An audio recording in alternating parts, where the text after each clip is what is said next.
If your Canon PIXMA E470 isn't working the way it should, or you're dealing with stubborn errors, you can reset it in just a few simple steps. In this quick guide, I'll walk you through the entire process so you can get your printer back up and running without any hassle. Before anything else, start by restarting your printer. This gives it a clean refresh and makes sure the reset process works properly. Just turn it off, wait a moment, and turn it back on again. Now look for the stop button on the printer. It's easy to spot, usually marked with a red symbol.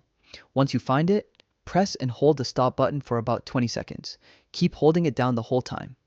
If you release it too early, the reset won't complete. After holding it long enough, the printer will automatically reset itself. You might notice the lights blink or the printer make a quick adjustment. This is totally normal. Once it settles, your Canon PIXMA E470 should be refreshed and ready to go. If you're still having issues even after the reset, you may need to check your Wi-Fi connection, update the printer software, or run a cleaning cycle. But for most common problems, this simple reset does the trick. Thanks for watching, and hopefully this helped you get your printer working smoothly again.